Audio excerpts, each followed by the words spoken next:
Guys. So this is Krissy and Dwayne Schofield. You're on Does It Serve You? And today we're going to talk about their health journey. They have a company called Our Infinite Health, and I believe they're helping quite a few people change their lives. Krissy's been doing it for years. Dwayne is an athlete, and he was actually coached as an athlete and coached athletes in snowboarding. And they own their own business outside, a clothing business called Urban Butter. Is that correct? Yep. At the Urban Butter.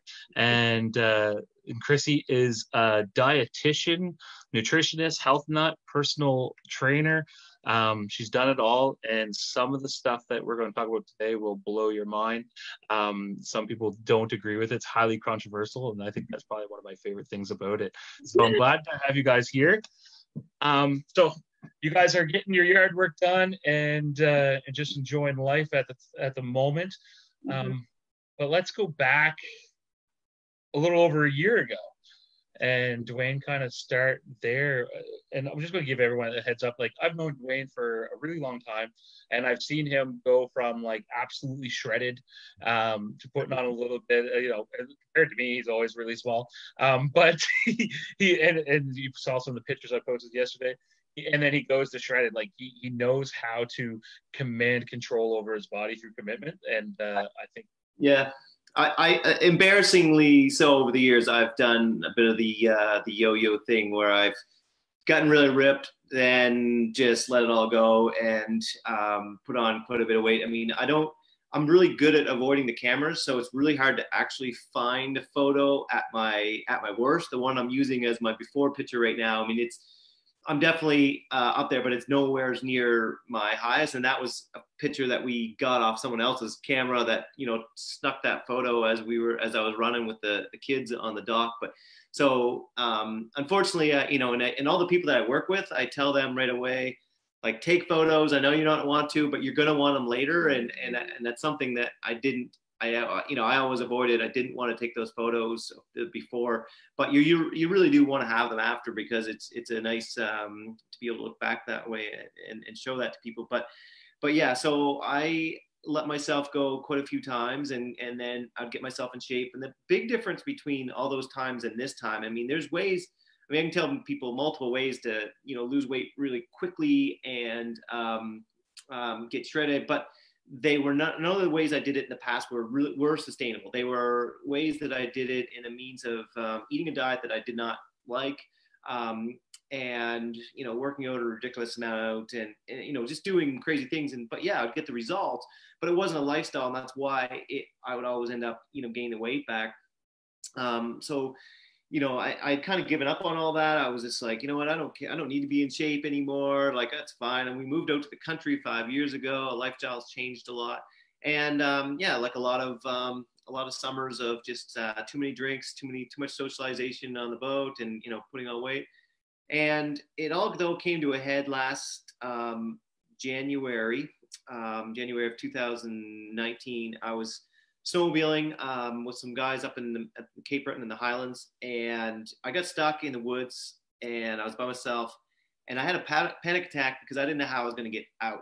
I was so out of shape that I couldn't dig myself out of the snowdrift, and it occurred to me that all of a sudden that I'm 40 years old and I'm not able to do the things that I enjoy. Here I have a long track sled. This is a big passion of mine, is heading up in the mountains, and I'm getting to the point where I'm not in shape enough to be able to do these things. And I start thinking, like, well, what am I going to be doing at 50? What am I going to do at 60? If I can't do the things that I want to do at 40, the life going forward doesn't look very bleak. It doesn't look very good. So, so I came back to the cottage that night, and that was it. Like I said, I'm going home and I'm changing these things. This is not going to happen anymore. So back and I knew that I wanted to make the changes, but I didn't want to do it in the way I've done it before, because I knew that it had to be a lifestyle change, not a change of like, going back to the way I've done things before and lose a bunch of weight.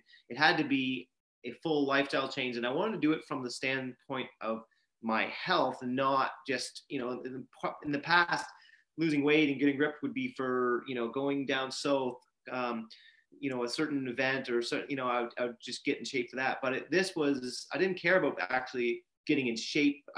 My goal wasn't to get ripped. My goal wasn't to get abs. My goal was just like, I need to get healthy and in shape so I can do the things I want to do. And so I wiped the slate kind of clean of what I knew from before, and I wanted to start fresh. And so I just started diving into, research I had a lot of time traveling at the time. So podcasts became, a really big form of me getting information in. I was probably consuming 6 hours a day of podcasts from early in the morning till night, driving and then flying and doing my work in between. But it would probably total up like, anywhere on a light day be 4 hours and a heavy day 6 to 8 hours of podcasts. So I was consuming podcasts at a ferocious rate, and it led me to some pretty major discoveries that, basically everything we've been taught over the last 50 years was wrong in nutrition. And so I made some major changes. My wife here, Krissy, as you mentioned before, she was a registered dietitian and had a background of 8 years of university with biology and dietetics. And so when I told her what my new hypothesis on how I was going to change my health, she thought it was pretty crazy, and she wasn't interested in doing it herself. But I was like, that's fine, So I did it, and we'll talk about what that diet change is, shortly. But so I went on, and within a month and a half, she could see extreme changes in me, and things that I never even set out to change, but they'd all just these changes happening. So not only was my body composition changing pretty rapidly, over, I think I lost 40 pounds over 3.5 months, around 3.5 months, I lost 40 pounds. So that was a big change. My eczema, which I had my entire, cutting things out, but also like medical things, steroid creams and things like that, but nothing happened. And I had these 2 really massive patches behind my knees that were the size of, like this, baseball, softballs. Mm-hmm. And they just, they were raw and sometimes be bloody. And they were quite embarrassing. And again, this is something I wish I would have taken photos of, but I don't, because they are literally, it'd be one of those things where you'd be standing and someone would say like, what's wrong with your legs? And I'll be just, but I just kind of assumed that was going to be the reality. It was just going to be there for the rest of my life. Same with, I had allergies most of my life. I've had asthma all my life. And these are just things that I was told that, well, that's the triad. And, you have these things and you were born with them, and, it just is what it is. So I did things to deal with them, like puffers and things like that. But I never dreamt that they would be gone. And here, a few months into this diet, my eczema is gone. Like, it's the skin, there's no rash. It's just starting to get smooth, and it's a bit freckly, but I'm thinking, well, this is pretty awesome. Like, my skin's back. My asthma was completely gone. No need for puffers at all. My allergies were really starting to go away, and things that I was, always thought I would be allergic through, or I was able to eat. I was able to, I wasn't, I didn't have a runny nose hardly ever. I had acid reflux a lot. That was gone. Let me see here. I have a list of things that I got rid of. So I was pretty, for a while there, I was getting kidney stones, like a lot. I ended up in the hospital twice, one time on a snowmobile trip in Quebec, so that it was really interfering with my life. But especially snowmobile trips. Yeah. Yeah. My dad had kidney stones. So again, I thought, okay, this is just genetic. This is just part of the course. I'm in my 40s. This is what the thing that happens, But so that became, like I say, I started getting 2 to 3 kidney stones a year leading up to this. And all of a sudden, now I've been, 14 months. I haven't had any issues with kidney stones. That's gone. I guess food cravings is another thing that, wasn't an intentional thing that I was doing, but that totally went away. Whereas, just wanting certain foods or craving certain foods, that went away. But yeah, I guess the biggest major ones were, the eczema, the allergies, the asthma, body composition changes, all in a short period of time. In my IBS, yeah. So by this point, Krissy's was sitting on the sidelines, and it was undeniable the changes that had happened and from this diet. So she thought she would try it for 30 days, and that was Well, let me just give a little backstory of my story. So, what were you saying? What were you saying? Sorry to interrupt you, but what were you saying to Dwayne during his preliminary stages when you were like, were you just like, I'm going to leave you because this goes against everything that I've been taught? Like, I'm not going to sit here. Someone told me the other day, I suggested them if they had an autoimmune disease, and I made a comment. I said, you know what? You should maybe just do a little research, maybe check it out. And then about 10 people got mad at me because they told me I was trying to kill her. And so what was your response initially before we jumped in? Obviously, like, you know, with my background as a former dietitian, I am not a dietitian anymore. Just to make that clear, I resigned intentionally on good standing for a reason. We can get into that after. But, you know, with that as my background, clearly I said, where's your vegetables? You got to eat your vegetables. And that's the main thing that we always get right now. You know, you have to have that green on your plate. You can't, it's fine, okay. Because we had done keto in the past and I was actually currently on keto. So I was eating a lot of animal products, but I always made sure I had my vegetables on the side because I thought without the vegetables, I would die. You know, you need your vegetables. How are you going to get all your nutrients and vitamins? So no, I didn't say that I was going to leave him, but I definitely, you know, I thought he was pretty crazy, but he was sending me tons of research and I kind of ignored it in the beginning. I was like, I don't have time to do that. You know, I'm going to do my own thing because I had my own health conditions that I was dealing with and I was on my own elimination diet. And he basically said that I think the main thing that stuck with me was he sent me some research on somebody else that had fibromyalgia, which was my main condition that I was dealing with, and inflammation and, you know, all of the other things that I was experiencing. And they had cured it with the carnivore diet, because it's basically the most extreme elimination diet that you can go on. And I've done plenty of elimination diets, trying to figure out what my autoimmune inflammatory triggers were. So he just kept sending me podcast after podcast, and I didn't spend as much time as he did. I don't put that much time, but I didn't have that much time to, I'm like, I have to work. And he can listen to things while working. I can't. I'm the type of person that I need to like be focused. So for me, driving is really the only time, and working out when I can listen to podcasts. And I wasn't able to work out at this time. So really the only time that I was listening to was while driving.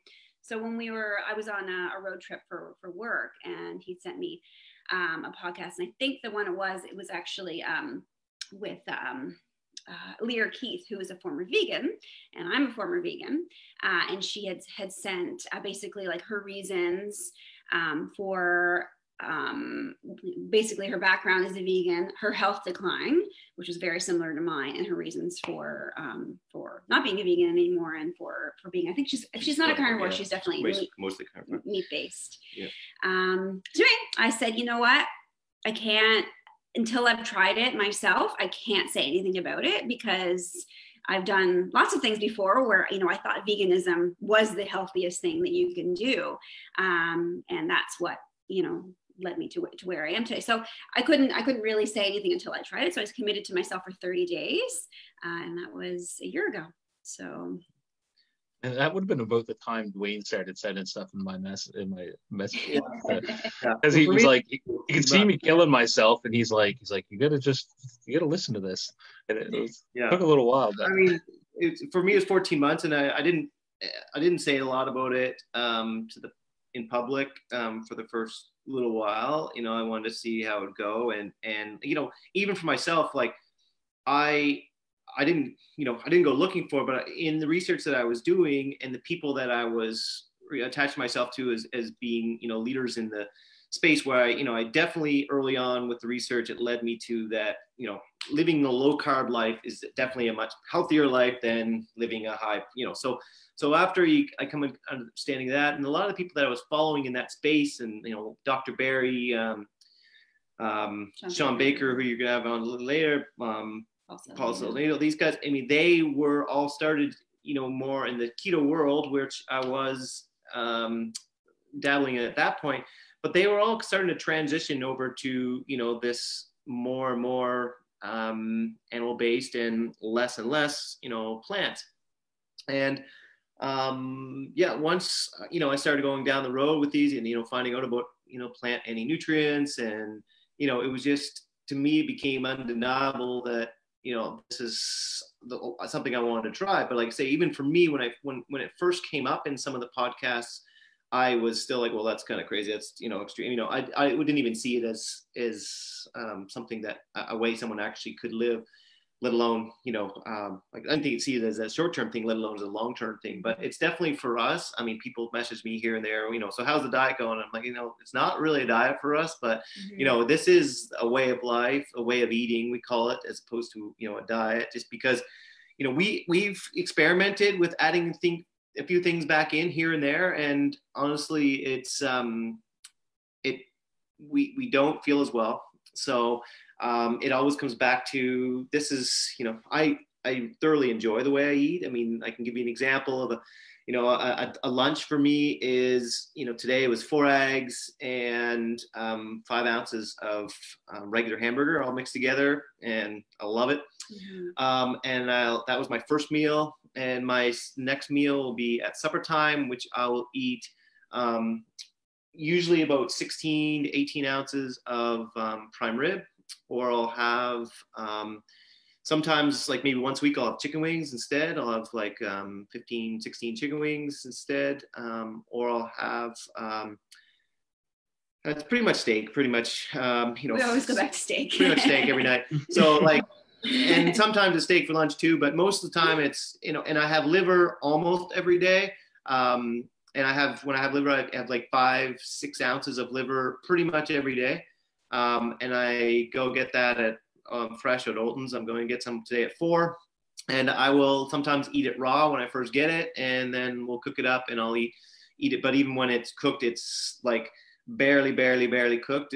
Just, like the first millimeter on the outside, and the rest is red on the inside. And why is that? Why do you like it so raw? The liver is, well, so I mean, the more you cook anything, the less nutrients are in there. So, I want to maintain as much of the nutrients as possible. The one nutrient that isn't high on a carnivore diet is vitamin C. So pretty much every nutrient that is essential for life is readily available in the carnivore diet, because meat is much more nutrient dense than plants. But the one thing that isn't high on the carnivore diet is vitamin C, but there is a good amount of vitamin C in liver. However, if you cook it too much, you're gonna get rid of that. So that's why I do eat a little bit of it raw when I first get it. We actually find it tastes better. And it's, and I find it tastes better. The less it's cooked, the better it tastes, and it actually has a real nice sweet taste to it when it's raw to very little cooked. But the more you cook it, the more it actually has that liver taste. So so that's, and that wasn't I didn't grow up liking liver.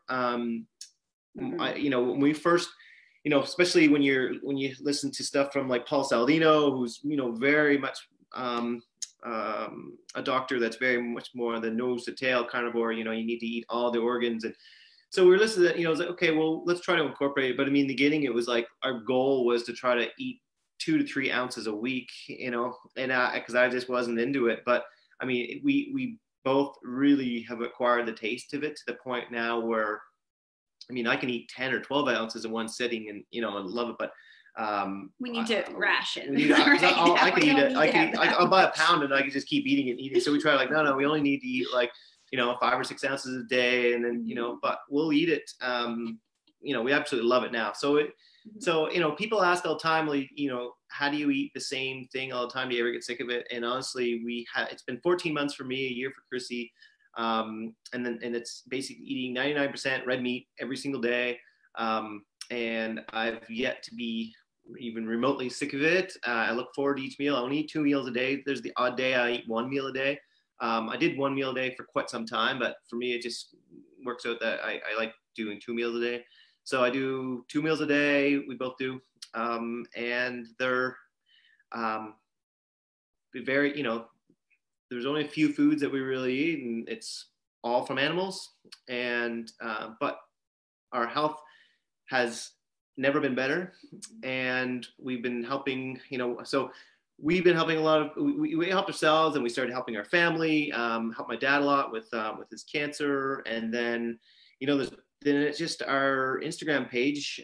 We just started sharing kind of, if I had found a really cool podcast that I learned a lot from, I would share that, or some other post, or then we started creating some content of our own and to put it out there. And then, you know, people ask us questions, and so there's number of people that we're working with. The majority obviously is trying to lose weight. That's one of the major things, but a lot of them have autoimmune issues. And they've seen, you know, they either have fibromyalgia or some of the ones that Chris have, or something that I've had and relate to. But there's also a lot that have type 2 diabetes that we've been working with, because just, you know, moving into a low carb lifestyle for type 2 diabetes has some amazing effects, to the point where people can go off their insulin, and it's pretty fun. So we get a lot of enjoyment. It's not a profit thing for us. It's just, we, you know, as you mentioned, we have we're wholesale clothing in our main business, but this is something that we're quite passionate about and really enjoy doing. So yeah, you guys seem to really enjoy it, and I want to touch base on that a little bit, Krissy. You have amassed a following of people that you have coached and given advice to, and what were their responses when your narrative changed so drastically? Sorry. 8? So it, like Dwayne, as he mentioned, wasn't telling people at first. So before we just joined forces, our Instagram account was just mine before. In January was whenever we rebranded with our Infinite Health and joined the two of us together. But before that, a lot of my followers were vegan, because I was a vegan for 2 years, vegetarian for another 3 years after that. So 5 years, I was coaching clients as, you know, vegans during that time. So I had a lot of followers from that. And also from before I was a vegan, I was also doing fitness competitions, bikini competitions, and coaching clients for that too. And I had a lot of colleagues on there that were also dietitians or in that sort of health space. So I was afraid to share things at first, because, you know, in fear that I would become reprimanded, because I was still a dietitian at this point. So I really wasn't putting it so much out there. I was just sort of saying, you know, I was feeling better and kind of like sort of leading up to it. And then I think it was this past summer, after I'd done it for the Carnivore diet for probably, I think it was at least 3 months, that I posted my first picture of me eating a massive steak. And basically, I think I said steak is the real superfood, or meat is the real superfood, or something like that. And I had a lot of people, you know, thought that I was crazy. I had a lot of. Were you excited to post that, or were you like in the pit of your stomach a little bit nervous? I was excited, because even though I wasn't telling people publicly, we were still telling our friends and family, so they were seeing the, you know, it wasn't just us seeing the results. We'd had, by that point in time, we'd already, not only the results we'd had, but we've seen enough results from other people, like family and stuff, that in a short period of time, because, you know, we felt confident enough that, you know, like, hey, there's a benefit. There's a benefit by going public with this. And so you know, I had lost 30 pounds, which I'd put on over the last couple of years, moving, and then developing fibromyalgia and all this chronic pain. I couldn't work out anymore. You know, it's just one thing after another. So I was posting pictures of my transformation before this point, so people already saw that I had lost all this weight. So this was kind of like, oh, this is how I lost. You know, this is what I'm doing.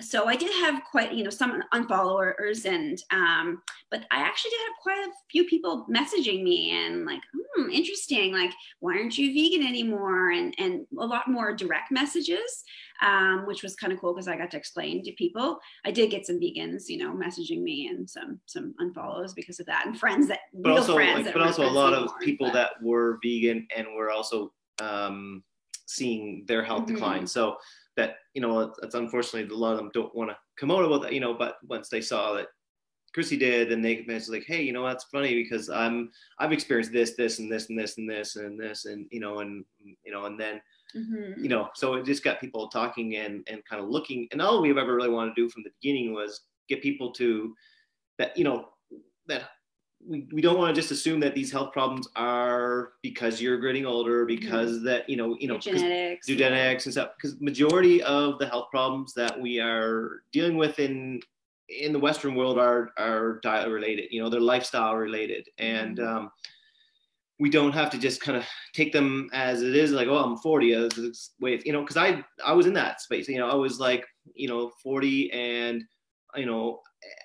I was overweight, but I was basically looked the same as everybody else. So I didn't feel like I was, I didn't feel like a big fat guy. I just felt like all the other guys that I knew, you go to hockey, go to hockey, and you look around the room and everyone looks the same. So, and everyone's dealing with these similar problems. So you don't feel that, like, it's actually right now that we've made these massive changes, and I'm my body fat is around 9% most of the pretty much all the time now, and I don't have any of these health problems. Like, now I'm the one that's not normal, so and so it's not normal to be in shape, not normal to have good health when you're getting into your 40s. So we're just trying to change the conversation and let people know that majority of these problems that we're feeling, it's not just because you're getting older. It's because it is in a sense because it's the cumulative time of these, eating these foods that have more and more time to have, to do the damage on you. And that's why it's increasing as people get older. But it's not, you don't just have to accept it as this is the way it is. We can change your health dramatically.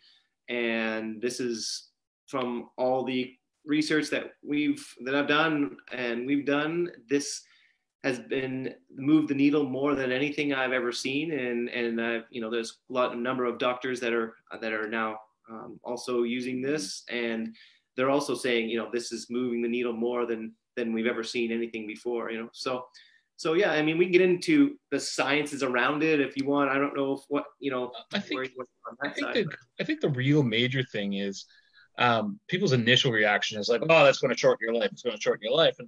But man, I'd rather live a better lifestyle, like, you know what I mean? Like, feel better for a shorter time than to live a long, painful one. And I noticed I fell into that same category as you. I turned 30, and then it was like everything just started hating me. And I was like, oh, well, it's because I'm 30 now. And problems that weren't even close to being on the radar before that started falling in place. So then I went on this huge health kick, and I cut out dairy. I think I cut out dairy by the time I was 29. And so I cut out dairy.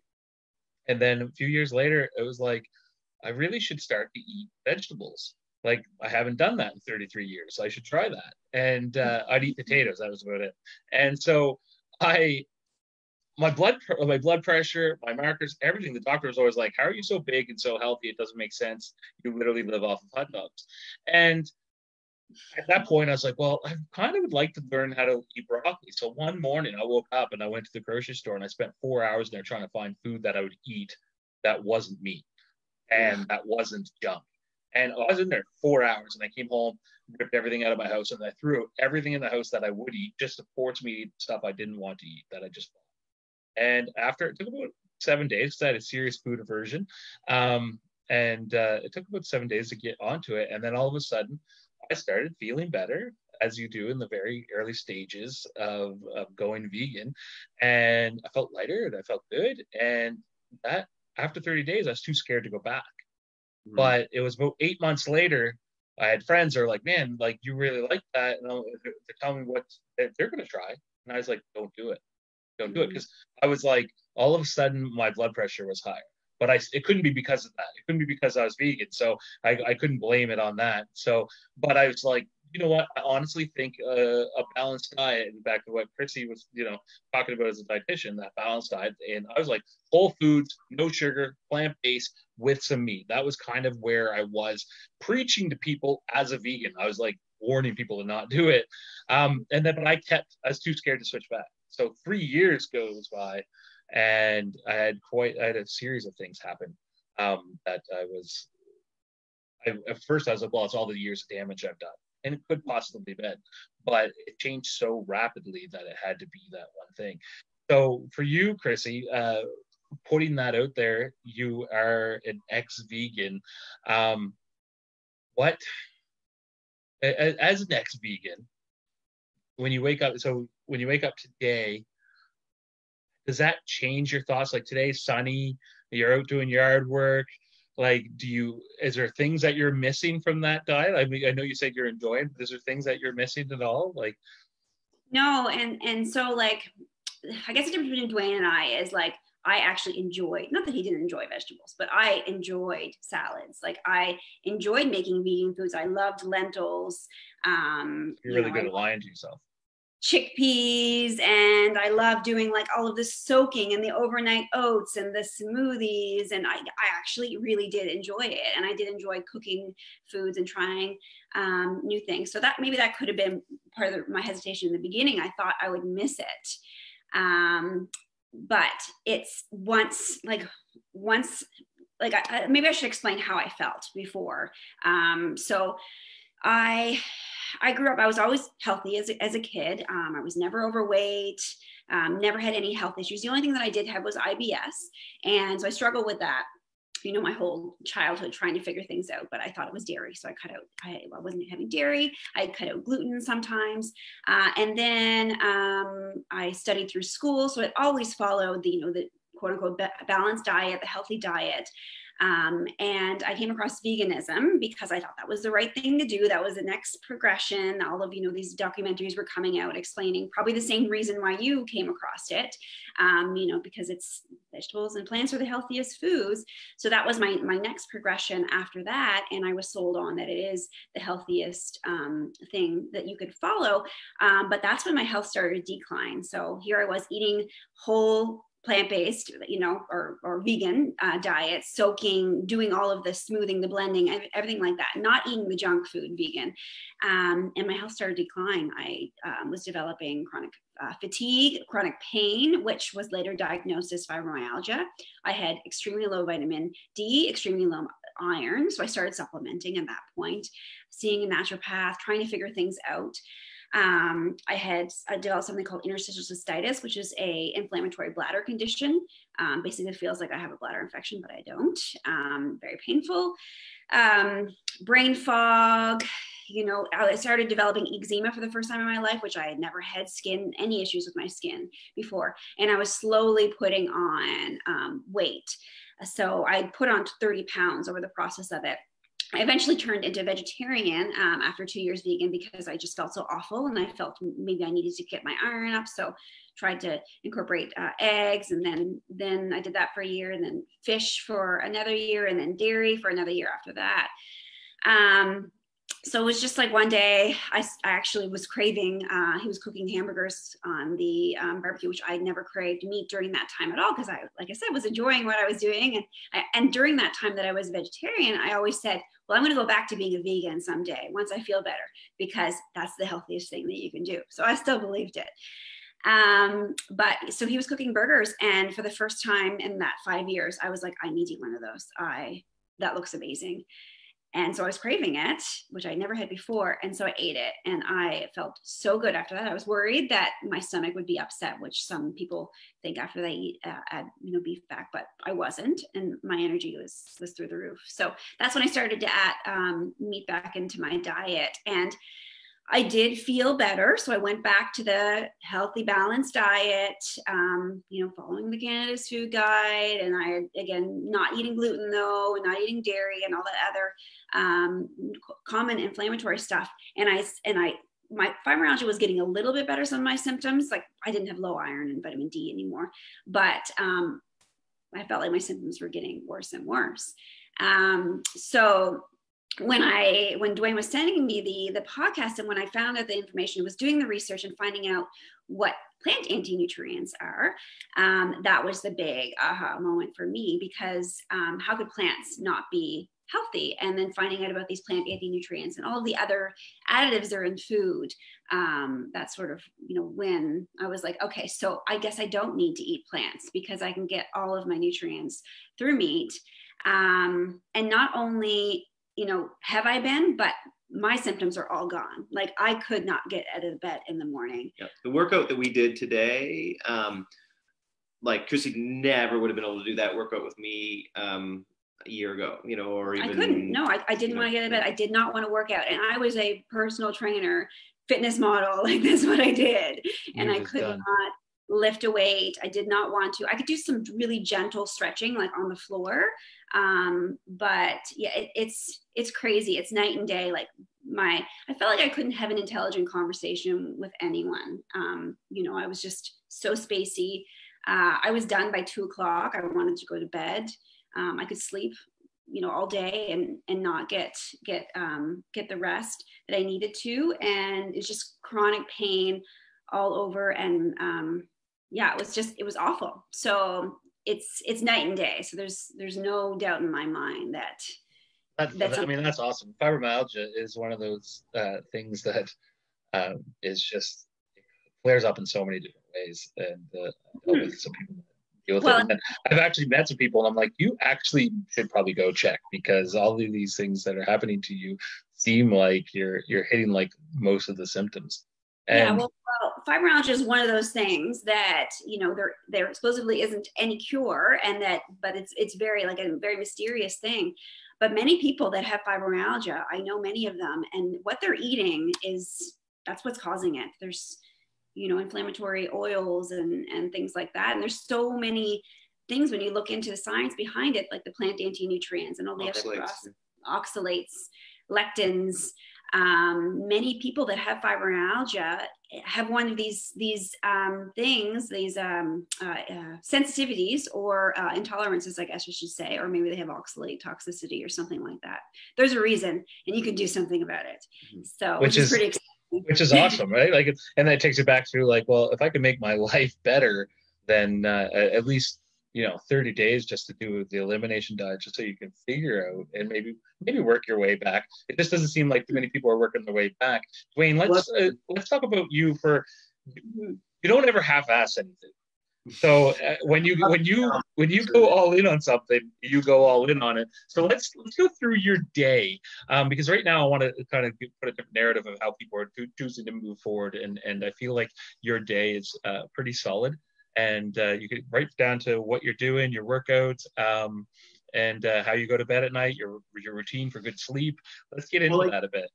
I mean, like say that when I wanted to make the lifestyle changes, and like you say, I'm not a very balanced person. So for me, it was like, I'm stuck in the woods and can't get out of there, to like, okay, I'm gonna be the best shape of my life type of thing. There's no in between, and so it wasn't just diet that I went down the road. I just wanted to become an optimal, like, how do I become an optimal human being, and so diet obviously is the biggest marker to move the needle. And that's, where it did the most work.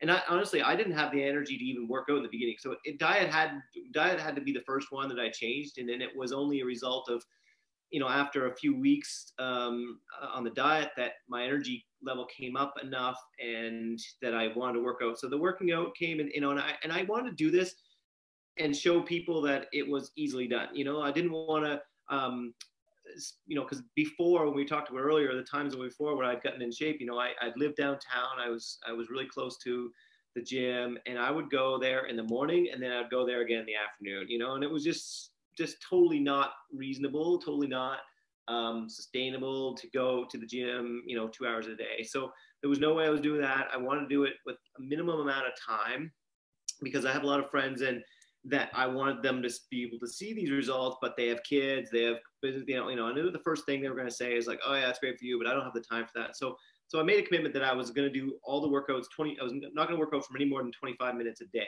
That way no one could really give me the excuse, because if you can't find 25 minutes in a day, then that we probably have to talk about some other parts of your life, but like, so I made a commitment, so I started, and I wasn't going to join a gym. I was just going to do it at home. So to start off with just push-ups. I got a pull-up bar, I couldn't do pull-ups in the beginning. Now I can do like 40, but I couldn't do, actually yesterday I did 100, but I couldn't do one pull-up. But you start with, there's different ways of doing assisted pull-ups with bands and things like this. And so pull-ups, push-ups, sit-ups, and just some HIIT cardio and jumping jacks and things like this, all stuff that didn't really require any equipment. And that's what I went to. So over time, I did start buying a few more equipment things here and there, but all like stuff that's in my garage.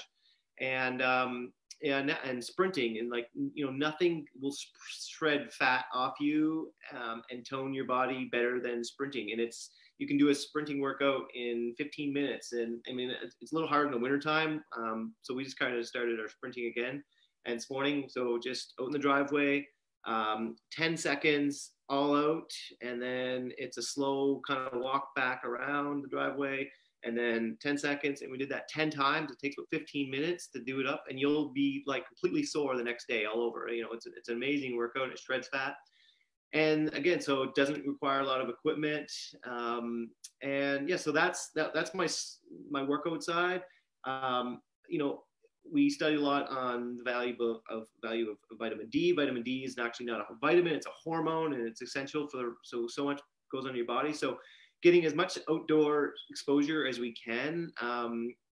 So, side point about the diet last summer, because going on carnivore, I wasn't able to get a sunburn. I could be in the sun so my sun tolerance went way up. So I could be in the sun all day long, no burns. I tanned much darker, Krissy as well. Really? So yeah, we can get into other benefits like that. But so yeah, now we're, even in the wintertime, we would try to get outside as much as possible. I mean, living in Canada, you're not going to get the vitamin D exposure you need in a short period of time. But we've been going out at solar noon lately because we're home due to the virus. But, we build a little area to block any wind, and we go out there and sit in our chairs with next to nothing on, myself, nothing. And for an hour to get, vitamin D exposure. This time of year, obviously the time that we need outside decreases a bit each day. And so we have an app. It's called D-Minder. It's really cool. Yeah. It'll tell you when you're getting your vitamin D and what's the best time. And yeah, because solar noon isn't actually noon, this time of year. So it's like right now, I think it's like 1:12, and it keeps moving closer to noon. But so yeah, it's getting as much sun exposure. We have a red light. We do red light therapy as well. So that is photobiomodulation. So it's hanging on the back of the door. So I'll stand in front of that. I bought that because there's like over 10,000 studies on that, how this infrared light improve multiple things in your body. And one was boost testosterone. So that's why I bought it. And I did, self-testosterone test where I'd send my blood away and get it done multiple times to see that it was increasing, and it was. So that's part of my, it's not so much daily right now, but it's part of my routine. I go in the sauna every morning for 30 to 40 minutes at 65 degrees Celsius. And then after that, that's pretty the normal part. After that, then we go in it's kind of, the ice is gone. There's a lake right there, but I was cutting holes in the ice and going in the ice for, started just doing a dip in the ice water, then 3 minutes, then 6 minutes, then staying in for 10 minutes. And so the last, few weeks it was, 10 minutes in the ice water. And now like the ice is finally gone. The lake's still probably, I don't know, it's probably like 4 degrees now, but it's still a great, so I go in there for 10 minutes. And so sometimes it'll be 15 minutes of sauna, like 10 minutes of the cold, back to 15 minutes in the sauna. And then I go have a shower and then start my summer day. So yeah, cold exposure. Time restricted eating is also, a solid practice of ours. Our first meal is generally at noon. Sometimes it'll be 2 or 3, generally noon, but we typically eat in about a 5-hour window, 6-hour window. So 18-6 would be kind of our intermittent fasting protocol that we would follow. So I think that 16-8 is definitely amazing for anybody, for us though, I just find that I'm not really hungry until noon or 1. And so I'll eat at 1, and that'll be like today, it was 4 eggs and the hamburger. And then I'll eat again at supper time between 5 and 6. And then we don't eat in the evening. And a lot of people that are on a traditional, Western diet, which consists of high, carbohydrate diet, that's probably the thing that when they first hear with it, they can't get over, like, because they feel they have to eat all the time. And that is definitely what you do have to do when you are eating a high carbohydrate diet. Every couple hours you're eating, and you're snack, and so like you don't snack, and like, no, we don't snack, and once we do get them to try to transition onto this, even a high fat, low carb diet, they're amazed that they're just not hungry, and actually probably the only downfall of this way of eating is trying to make sure you eat enough, because it's very easy to eat very little because you're just not hungry. You know, you can go for several hours and not eat. So, which isn't a bad thing if you're, you know, if you're trying to, you know, lengthen your fasting windows. But yeah, for us, our general fasting window is probably an 18 hours of fasting, 6 hours of eating, and then we'll throw in multi-day fasts here and there. So once a month, I'll do like a 36 or 48 hour fast. And you know, I did them a lot more in the beginning when I was losing weight and trying to heal my body from insulin resistance and things like that. But we do them less now, but it's still something I want to throw in every 1 to 2 months as an extended fast. And at night, we try to make sure we minimize blue screens, try to wear glasses, blue blocking glasses, and we don't eat in the evening at least 4 hours before bed, and we sleep on a grounded sheet. So this is a sheet that's plugged into the ground of your home. Yeah.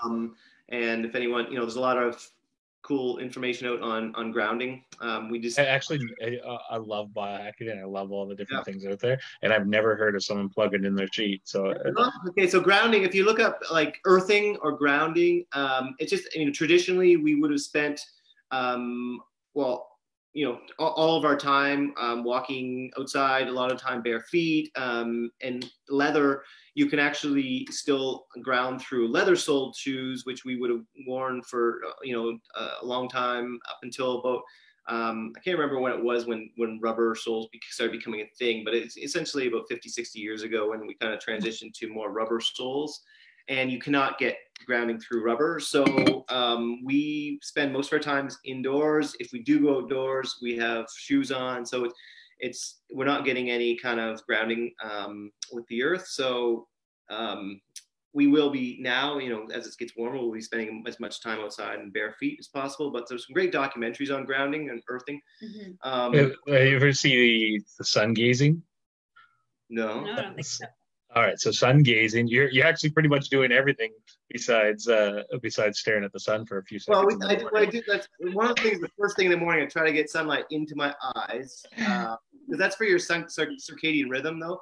Because we, you know, our circadian rhythm is very upset because of the lifestyle that we live. We live so much outdoors. We have a lot of artificial light late at night. So, so I do try to get up in the morning, but unfortunately, you know, this morning was great, but sometimes through the wintertime, I mean, it doesn't get daylight until, you know, we don't get to see the sun so late. But anyway. The sun gazing is, I can't think of the guy's name now, an Indian doctor. And there's a whole step for, I believe it's been a year since I read it, for a whole step for you increase your time of staring not directly at the sun, but to the side of the sun within the first 45 minutes of the sun coming up in the morning. And over that year, you increase by the seconds. I think it takes all the way up to 45 minutes.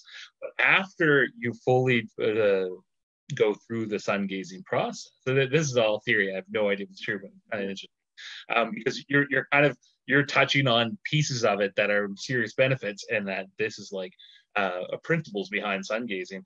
And you ground bare feet in the dirt during that time, and then later on, you're no longer required, because you're like a plant. You're no longer required to have any type of intake of food whatsoever, and to only reground. You don't even have to be a sun gazer as much anymore. You still spend your time in the sun and that, but you only have to go out and be in your bare feet in the sand to reground yourself with the earth. And I actually had a guy on my Facebook, and I don't know where he went, but I caught one post where he was about 6 months into it. Yeah. And he looked wild. I don't think he cut his hair in 4 years, but it was weird. But it was only 6 months, and it was him sun gazing in the morning. And then he fell off the mat. And so I don't know what happened to him. I don't know if he's eating. I really want to know, like, if he is not eating anymore. Like, but what you're doing, there's a lot of science behind that, and the benefits of connecting with the earth and well, if anyone that follows, like Ben Greenfield, he's really big on the grounding. That's I can't remember where we came across it first, but I know it comes up in his podcast. I mean, it's part of his daily. Yeah, we watched the documentary, and it's a great documentary. But I think it's called Earthing. The documentary is called. It's on Netflix.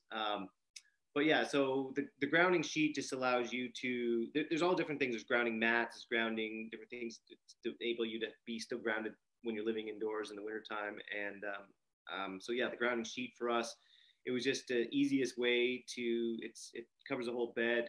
It's got silver, so it's a sheet, but woven in it, it's like a silver thread that is a grid.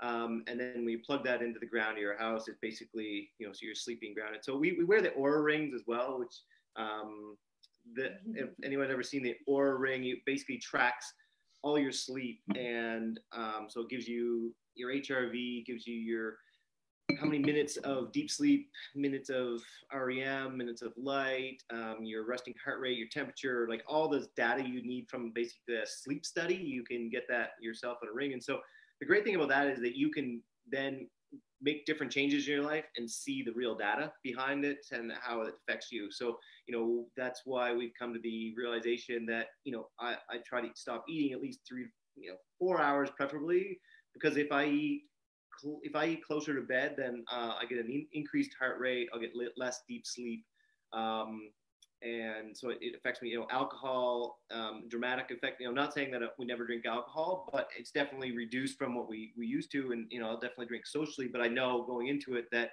it's going to have a dramatic impact on my sleep. So again, my resting heart rate is higher. My body temperature is higher. I have way more waking moments through the night, and I have less deep sleep, and my HRV is lower. So HRV is something you want a high number on, and it dramatically lifts. So the great thing about the ring is making these different changes and seeing the data in real time, not just thinking like, I think I feel better, but you actually see the data. Well, I thought I was sleeping great, for example, and I wasn't. So it's kind of a nice thing for you to see. Like, I didn't realize I'm up like an hour and a half at night, and I don't feel like I am. So this kind of tells you if you make those changes, and which the grounding sheet, we saw an instant improvement. So fixing your sleep is, we can talk about diet and exercise and all that kind of stuff coming in, but unless you have the sleep component, a lot of the, that's when, especially on the exercise thing, you're just tearing your body down. It's really the sleep component that you get the advantages from the exercise, so your body needs to rebuild itself. And if you're not getting into that deep sleep, your body's not reduced. The REM is more for your mind, and that's when your brain is refreshing itself. And then you need light. So you need, you want 30% light, 30% deep, 30%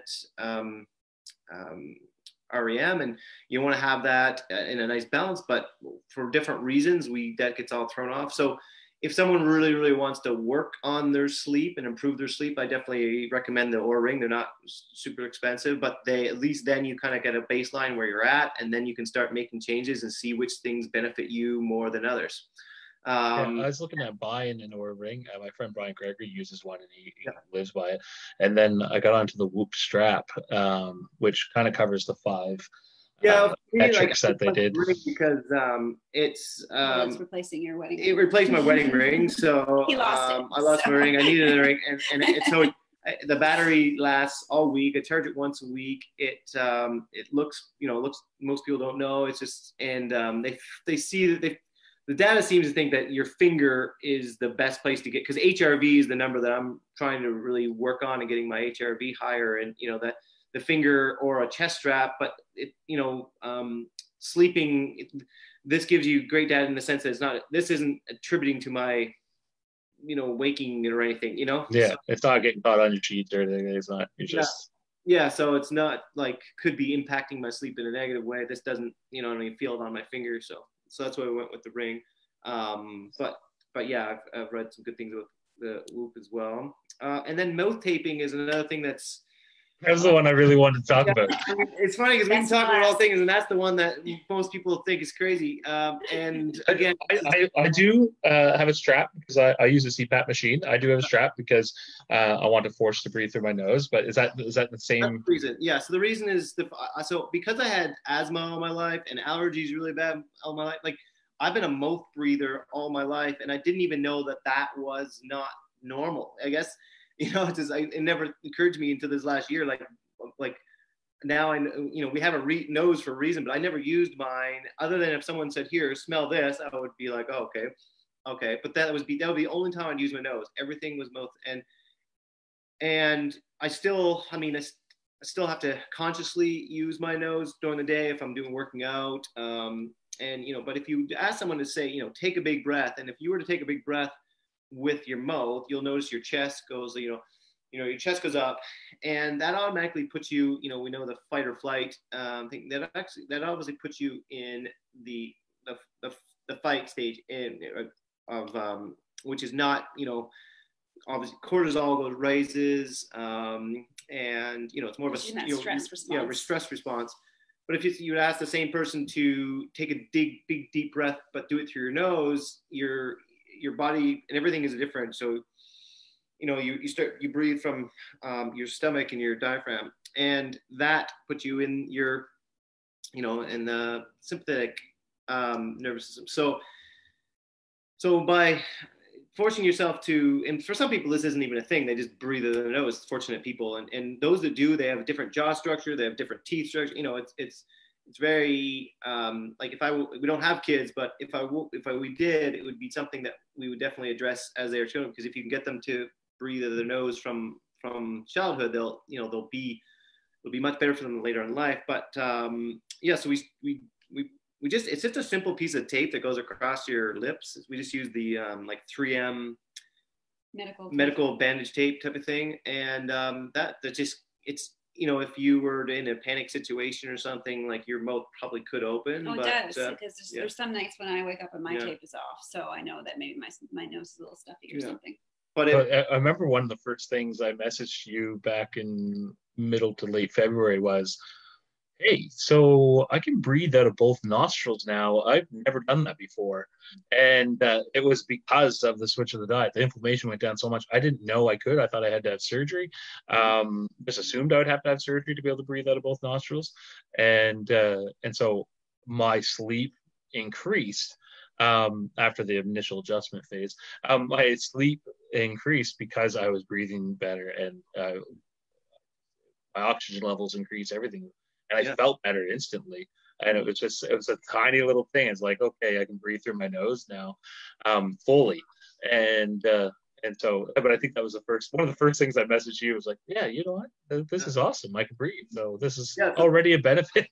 Yeah, there's all these little, like I mentioned before, that the sun exposure was an unintended benefit that we received, and the reason behind that, and the science behind that, is because if you have a lot of omega-6 in your diet, which the Western diet is very high in omega-6, it's like anywhere from 20 to 1 to 40 to 1 ratio omega-6 to omega-3s. But in nature, like, we would have been ancestrally be more of a 1-to-1 ratio, as high as a 1-to-3 ratio. So when you cut out all these processed foods, and you cut out you basically processed foods and all these seed oils, which are sunflower oil, canola oil, soy, sunflower, so you cut those out of your diet, you no longer have this high omega-6, and when you're in the sun, you don't have this oxidation that's happening, and so you can tolerate the sun to a much higher degree without getting a sunburn, or not getting a sunburn at all. So like for my case, I just can't get a sunburn anymore. I can be from 8 in the morning till the sun goes down, and won't get a sunburn. My eyes turned blue. That was a really unintended side effect of the diet as well. My eyes were gray, green, brown, just like tons of flecks of all different color, and it would always be like, I'd have to fill out something, and eye color, and give me like 3 choices, and I'm like, check. Like, they're not really in any of these, and but like, even my mom noticed that we were on the boat last summer and just cruising along, and she was like, when did your eyes turn blue? Like, she's known me all my life and never known me to have blue eyes. And I was like, it's the diet, And you raised something here that is new to me. So I was always an epic tanner. Like, I could go in the sun for 5 minutes and just like be the best color shade of brown, like just get a nice. But no matter how long I was out, I didn't burn. Like, my whole life it was like that. And then 2 years ago, we were, so of course I treat the sun the same way, but now I'm a vegan, and I'm out in the sun. We're at a water park, and nothing different than what we do any other summer. And I actually got burnt so bad that I had heat exhaustion. Got into, I ended up having to have a huge ice bath. I couldn't even remember my PIN code on my bank card to get into the hotel, to pay for the hotel. I ended up I had to drag myself out of the car. And this whole time you were talking about this, I was like, man, like that's weird, because I used to really be able to, and because I was a heavy meat eater, I wasn't a great eater, but if 80% of what I ate was meat, the rest was like chocolate chip cookies. But but my sun exposure was I had a high tolerance. And so and I all of a sudden didn't have a high tolerance, and I could, like, I only burnt for the last couple of summers. So that is an interesting, that's so weird. Yeah, you'll be getting your tan back.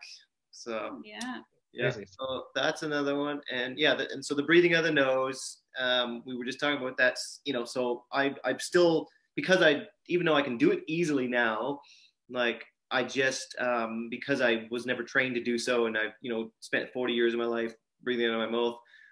The mouth taping for me is the only thing that can makes me continually breathe through my nose all night long. And my hope is that over time that it is training me to do it more and more. I mean, like say, it's still a conscious thing. I'm conscious of it when I'm working out, to make sure I'm breathing out of my nose the whole time I'm working out. But a lot of people just forget to breathe when they're doing things in general, playing sports too, and that you'll all of a sudden see them almost pass out sitting on the top of a horse in the middle of a show ring or something, and it's like, breathe, like that's the only thing you need to worry about right now, and everything else will fall into place.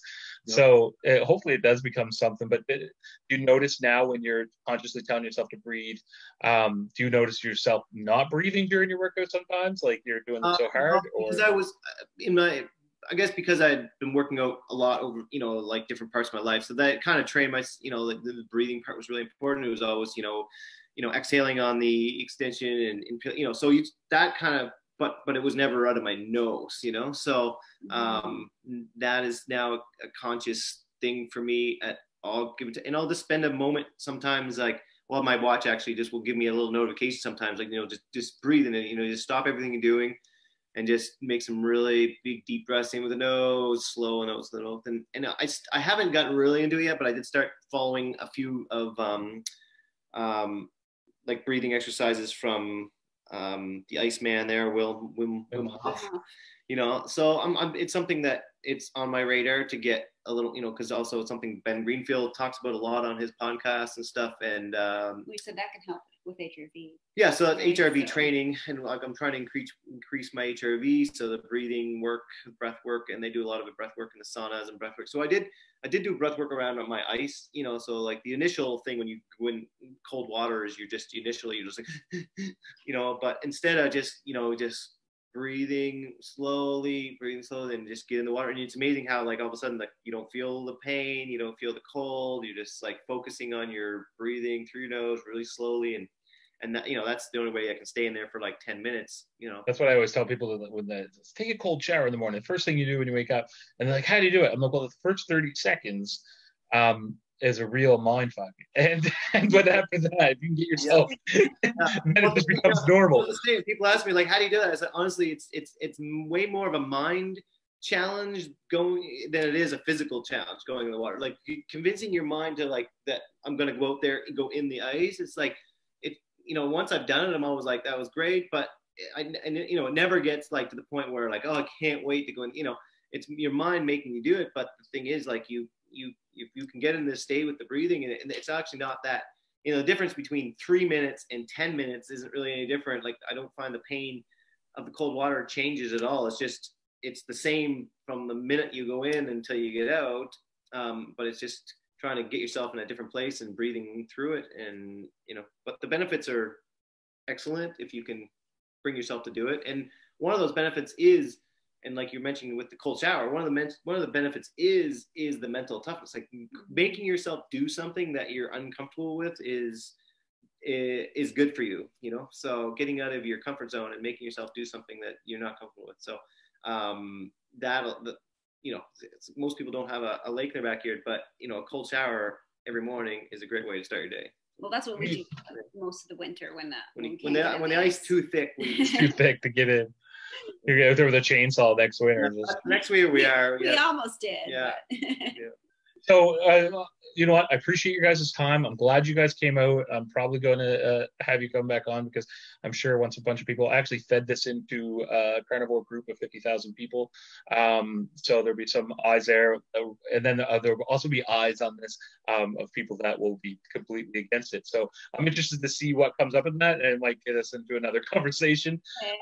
Before you go, I want you to, what would you suggest someone right now, what should they be doing as far as moving their life ahead a bit, moving the needle, like you said earlier, moving the needle in their life? And right now, everyone's really focused on their health because they can't focus on anything else. And all of a sudden, it's really, really important. But there's a huge movement to veganism still, and there's a lot of money pushing that. What do you suggest now as a starting point for anyone that's got some? For me personally, I think the easiest things someone can do to make massive improvements in their life, and I'll say first and foremost, I don't believe everyone needs to be carnivore, but the things that I do think that everyone should do is eating in a time restricted window. I think that will have, if everyone just ate in a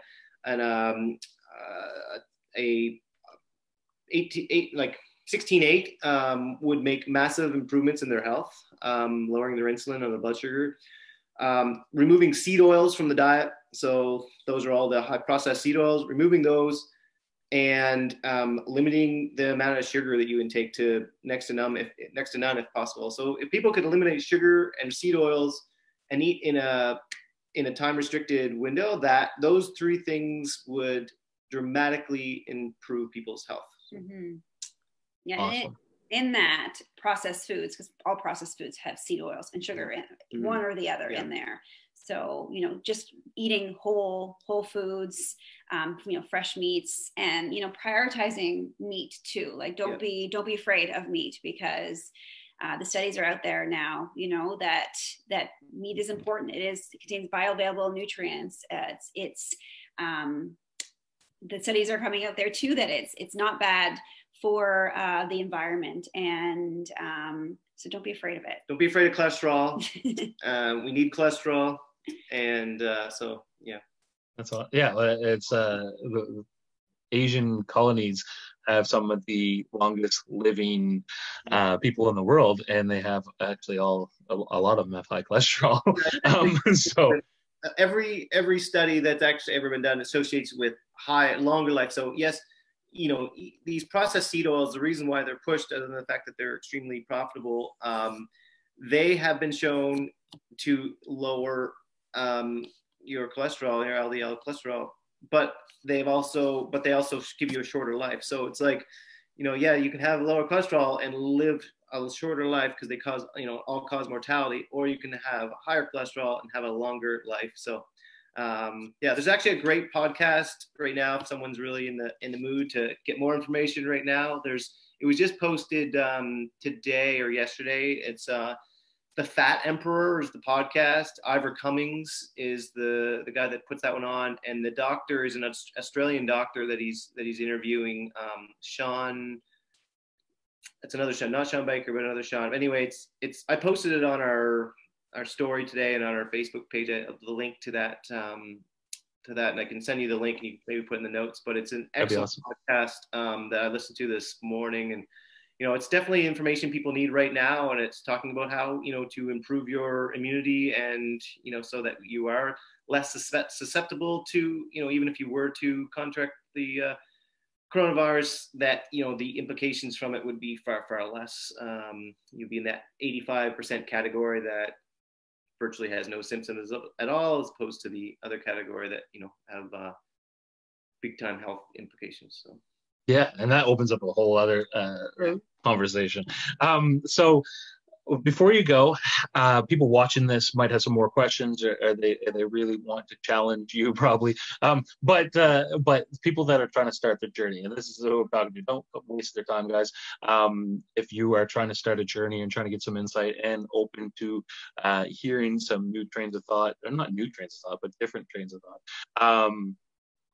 how can they get a hold of you? What's the best way to reach you guys? Well, I guess the best way would be through our Instagram or Facebook, and it's at Our Infinite Health. Both are the same. And then just send us a message through there. We're on, I think we're on Instagram more so. Yeah, Instagram's both. Yeah. And the thing is, and all we're trying to do is, like, say, I'm not a doctor, and, Krissy's, retired. But what we can do is point people in the direction of, where you can get this information themselves. So if it's type 2 diabetes they're dealing with, or obesity they're dealing with, or just an autoimmune disease, and they just want to feel better, we just like pointing people in direction of some stuff that can really help them, and that's kind of what the page is all about. So. I appreciate that, guys. And before we sign off, Krissy, do you want to dive into a little bit as to why you are a retired dietitian?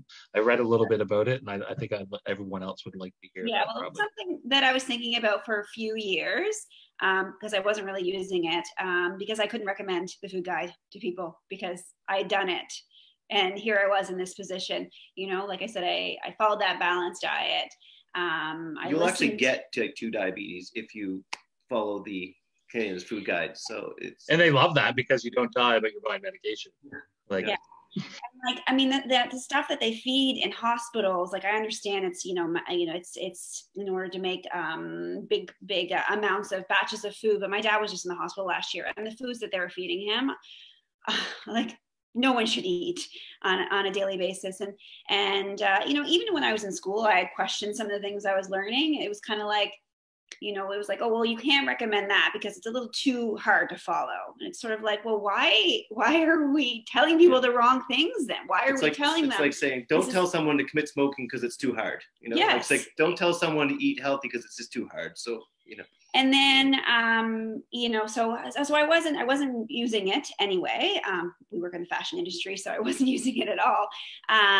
But still very passionate about it. And it was when I was coming up for my renewal, and I was actually following the carnivore diet. So I was like, you know what, I'm going to resign, because even if I did decide to work in this space again, I wouldn't be doing it as a dietitian. I just can't recommend those things. And it's so hard. It takes 7 years for any sort of change to come out when it comes to policies and things like that. So I know what I've done to help me cure my fibromyalgia, and I know what happened to make me get those symptoms. So I just can't recommend that to people. So I feel like I need that. And there's more coming out from it now. I'm seeing dietitians that are following like more of a keto approach and things like that. And there are some that are doing more carnivore, but every province is different when it comes to your license. And the US is much more flexible in what they're able to recommend. So, it wasn't serving me. And when I found out actually about the history of where the guidelines come from, it's just mind-boggling. It has nothing to do with science or health. Yeah, and you raise a good point. It wasn't serving you. So that's a big thing for me. Is every decision, and that's why I named it this, is because every decision should be led with that one question: does it serve your ultimate goals and desires? And you having to push that narrative that you didn't believe in was probably tremendously painful. And anyone that's watching this, like you've spent your time and education and money to learn something that ultimately at the end you did not believe in, or really was proving to not be helpful to anybody. So I think that says a lot and speaks volumes about what you guys are doing. And I'm proud of you guys for putting yourselves out there. I appreciate you guys a lot, and thank you so much for your time today. Yeah, thank you. And I'm proud of you as well for, that I know when we first started talking, you're like, nah, I don't think that meat's gonna help me. And I'll never do it. But I've been happy to see some changes that you've made. So it's great to see. No, it's good. I feel good, and I tried to stop. I was going to stop after 60 days, and then I said, well, no, I'll wait till Sunday, which is Easter, and I'll stop then, and I'll enjoy Easter, and I'll have a couple mini eggs and maybe a cookie or something with the kids. And I barely could get through even doing that. And then and my buddy Brian Gregory, who might be watching this or he will watch it later, he was going to relax for a couple weeks, and he went. I don't think he made it 48 hours. He was like, yeah, nope, we're back carnivore today. And so I started 75 hard from Andy Frizella, and I just couldn't imagine doing anything else right now while doing that, as far as having to pump out 2 workouts a day. And it's actually, before you guys go, this really weird thing is I've never been able to do a chin up since I was 278 pounds. So that was the last time I could do a chin up. The last time I was 278 pounds was over a decade ago. So it was the last time I was that low. So last week I was out messing with my daughter, and I call it the pain penitentiary. And it's just a workout inside space and outside space I have. And I gripped onto the chin up bar, and I said, let's just see what I can do, if I can even pull myself up. And it was like my biceps, as a closed grip, it was like my biceps geared down, and something else happened. And the whole time I was doing this one chin up, my face was like, how's this happening? And my daughter was like in awe. And so I was 340 pounds, pumped out a chin up, and have not been able to do one in 10 days since I did that. But the fact of the matter is, I am the size I am right now when I'm about 35 pounds lighter. So my measurements and everything is when I'm about 35, 40 pounds lighter than I actually was before. So because I track everything. So there's something to it. Your body composition, there's the health benefits, mental clarity, and just feeling that raw power that I hadn't felt since I was in my teens. So I appreciate it, and I appreciate your consistency. I was open to having the conversation with you, but I knew a year ago when we started talking about it, just a little under a year ago, I was probably 8 months away from saying yes to it, and I was like, well, I'm going to just fight him, right? And that's funny how this whole conversation switched. But I appreciate your guys' time, and I hope to have another conversation with you guys soon. All right. Thanks, Greg. Thank you. Have a good day. You too. Bye.